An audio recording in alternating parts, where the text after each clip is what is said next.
I am Daniel Lucas, and welcome to Food 101.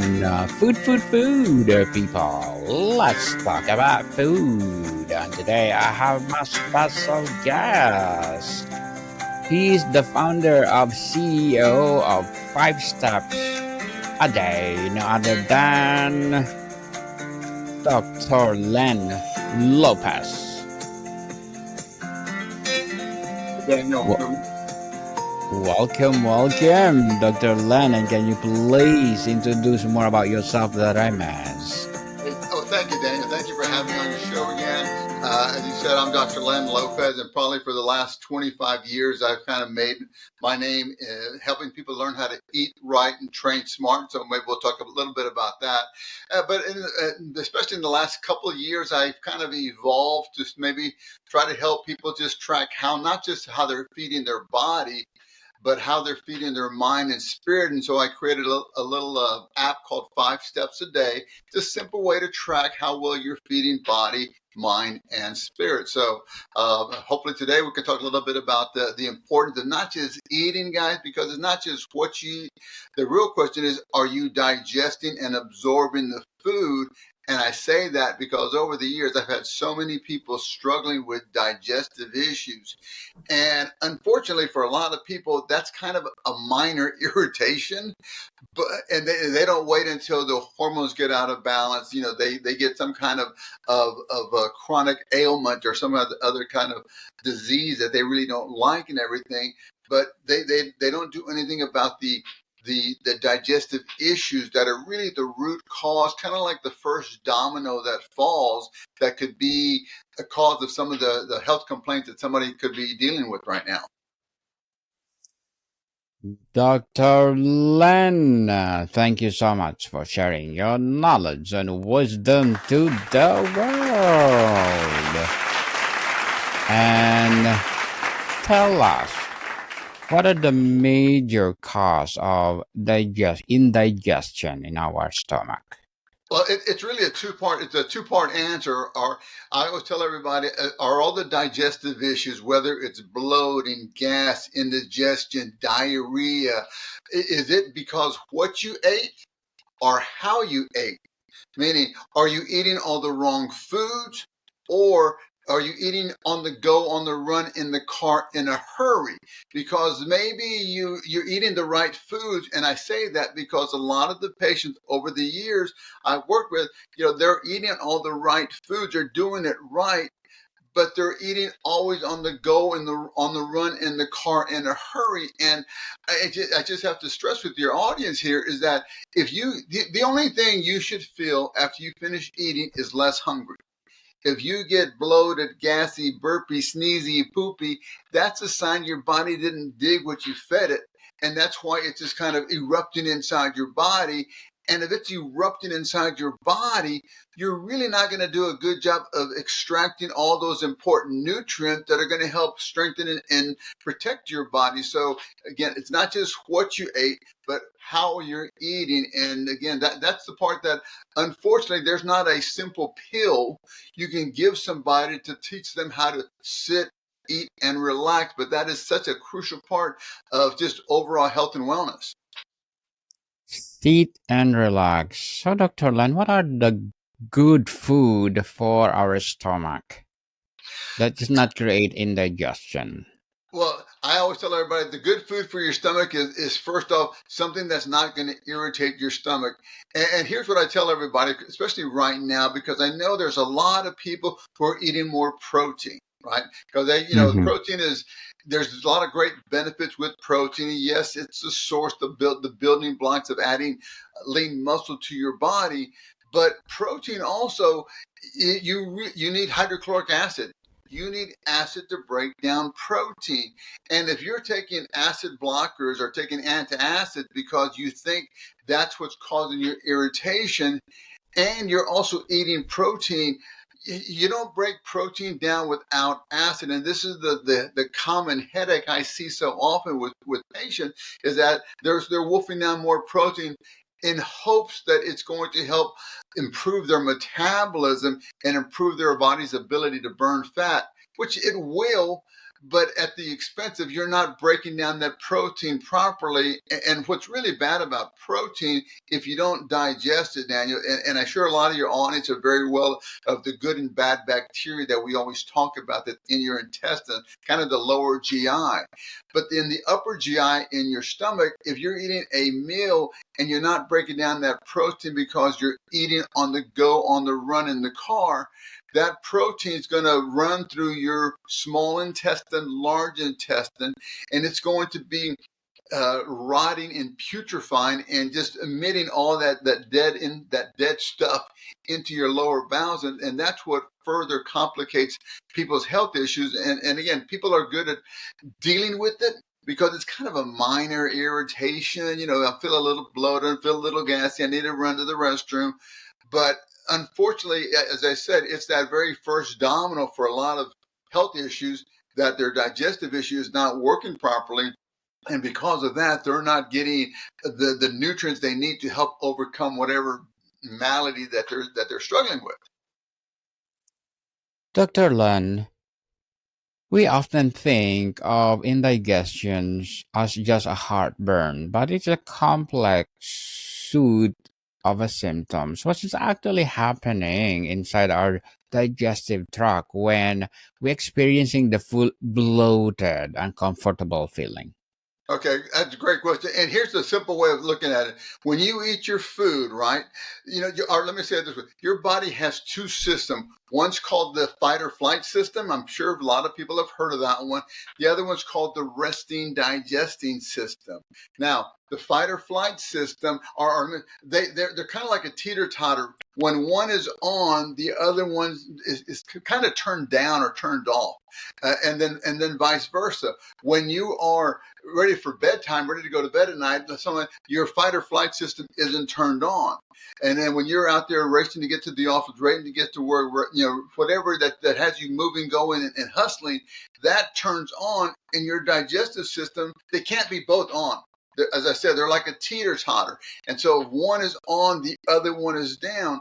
And what's important to understand about eating is that so many people are eating in the car, on the go, in the run, in a hurry, which means if you're eating like that guy, you're more than likely your fight or flight system is elevated somewhat, which means it's turning down your digestive system. And here's what you need to understand about your digestive system. When you put food in your mouth, your body is getting signals to send the appropriate acid, the appropriate enzyme to break down that food. But if you're eating on the go, on the run in the car, your fight or flight system is going to dominate over your resting digesting system. And let me add one thing. I know we call it the resting digesting system, but it really should be the resting digesting hormonal system, because your hormones don't really work in unison and balance when you're like this, when you're running from that very saber-toothed tiger. But just saying fight or flight with two words versus resting digesting hormonal doesn't flow off the tongue as easily. So just remember, when it's time to eat, sit, eat, and relax. And I always say this because for thousands of years we've known that when it's time to eat, everybody sits, eat, and relax. Watch any of the old classic movies like Gladiator or Braveheart. You don't see them racing down on their horse, swinging a sword in one hand and a turkey leg in the other, trying to eat while they're going to work. But that's how a lot of people are living their lives today. And so it's just short circuiting or turning down your digestive system. So even though you're eating good food, okay, you may be eating one of the best sports bars or protein bars or best meal, best dinner, best steak out there, best fajita, we're going to talk about that, whatever that is. But if you're eating it on the go, on the run, in the car, in a hurry, there's a good chance you're not going to make the necessary acids to break down the protein to get the proper absorption, and you're going to start creating this upper GI problem, which if you do that long enough, you'll also create a lower GI problem also. Interesting facts, Dr. Lan. And how significant a role do stress and anxiety play in triggering a worsening indigestion? What is the psychological link between stressful day and upset stomach. Well, that's another component of it. We talked about the fight or flight. Uh, it's called the sympathetic system. But when you're under stress, and even driving to, if you're hustling to get the kids up in the morning, get to the office, fight through traffic, get to lunch hour quick enough because you only have 30 to 45 minutes to hustle back in traffic and everything. That's, you may not feel really stressed. You're just hustling. But the fact that you're trying to hustle from A to B to C, it's causing your adrenal glands to pump out more cortisol, more norepinephrine, some of their stress hormones. And when you start pumping that cortisol out, it's shutting down your resting digesting system. So you're not going to get the same benefits or the benefits you're looking, even though you may have eaten the perfect meal, you're eating it under adverse circumstances, and you're not going to get the benefit that you would like or think about it. Interesting indeed, Dr. Lan. Hey, Daniel, if And I can add one other thing here, but because I yes, don't want people to think that you can't eat on the go, on the run in the car. I do that because I'll travel one day if I'm trust, traveling, yes. I'm hustling here and there, and the one thing I tell my patients is just one of the staples I think for that so many people are one of the things that I seem to recommend with so many patients because all the patients in my background that I've seen, more than 90% of them.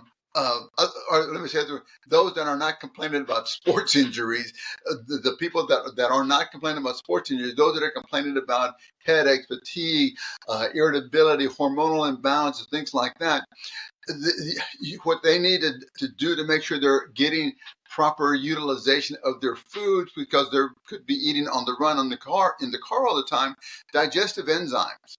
And it's probably one of the most number one thing I recommend with patients. And you can find them pretty much anywhere out there. But a good digestive enzyme is just providing the enzymes. And you want one with acid if you're eating protein. Okay.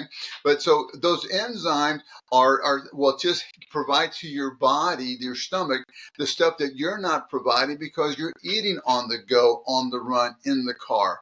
So, if you're eating at home, you're relaxing with your family, enjoying time, watching TV, whatever it is, you don't need those digestive enzymes.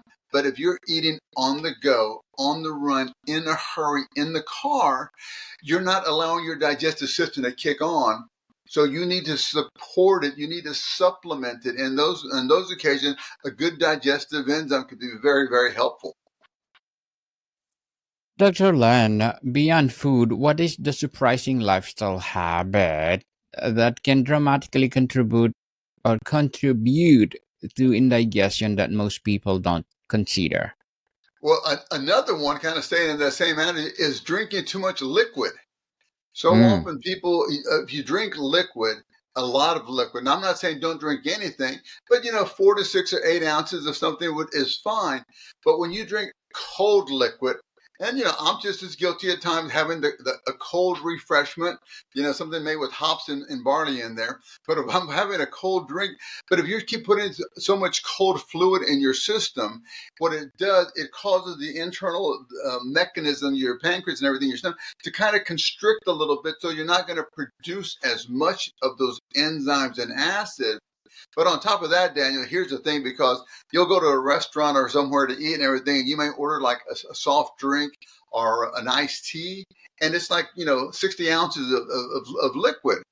Well, when you ate whatever the 12 ounces of beef and vegetables and stuff like that, and then your body's going to contribute the necessary enzymes and acid to break it down, but then you're going to dilute that concentration because you're going to put 32 ounces of liquid in there. You see what I'm saying? It's kind of like doing your laundry. Do you have enough soap in there for the amount of clothes and water you're going to put in there? And so when you eat, if you dilute the content in your stomach because you drank so much water, so much tea, it's going to dilute the concentration of the enzymes and thus the ability for it to break down your food to get better, proper nutrition and absorption of the nutrients that are in your food. So, Dr. Len, what are the specific symptoms of indigestion that should prompt someone to immediately see a doctor? Well, I always think, I always tell everybody, are we dealing with an upper GI problem, a lower GI problem, or both? Which is very common. Upper GI problems are people that might get that bloated, burning feeling in like the first 30 minutes of eating. If that's happening to you, that's kind of a signal letting us know that you could be dealing with an upper GI problem, meaning you're not making enough acid to break down your food, and thus you're feeling that irritation in your tummy in the first 30 minutes of it to suggest it's an upper GI problem. Now, if it's a lower GI problem, you might start getting symptoms, 90 minutes later. About an hour and a half later, you get bloated, you get gassy, you need to run to the restroom, you get poopy and stuff like that. And so if that's happening, if you're good for the first 90 minutes after you eat, but then you start feeling these symptoms, that could be a sign that you're dealing with a lower GI problem. Interesting to know, Dr. Lan. How can keeping a simple food and a symptom journal be the most powerful first step someone to takes in identifying their unique triggers? Well, what you can do when you start keeping a food journal, it'll let you know. Are you One thing I'll ask you to write is that, hey, did I notice irritation in the first 30 minutes of my meal, or did it happen 90 minutes later, to help me figure out where is it upper or lower GI? And then I'll also look at, what did you eat? Because food combining, and I know we talked about this earlier before we came on the air, food combining is so critical because, as I always like to say, think of food combining like combining people. There's just some people that are not meant to go with certain people, right? And there's some foods that just don't combine well. And let me further on that comment there. It's kind of like if you have a sprained ankle, right? If your tummy's all goofy and irritated and bloated and various symptoms like that, it's kind of like to think of it like a sprained ankle. You might not be able to run on a sprained ankle, but you can still walk. And for the same token, if your digestive system is all irritated and wonky on you, maybe if you ate a meal that is combined more appropriately, as opposed to just having fajitas, beans and rice, the classic steak and baked potato, chicken and rice, because when you combine a protein with a starchy food, it doesn't combine very well. It's harder for your body to digest. But if you take that same protein and combine it with maybe a fibrous vegetable, asparagus, broccoli, cauliflower, avocados, things like that, a good salad, it combines better. But when you combine a starchy carbohydrate with the protein, it doesn't combine very well. So, food combining is just always one of the first steps we do with people when we try to help them recover from any of the digestive dilemmas that are out there. But please remember, there's not a pill anybody can give you that's going to make you sit, eat, and relax. As I said, we've been doing that for thousands of years.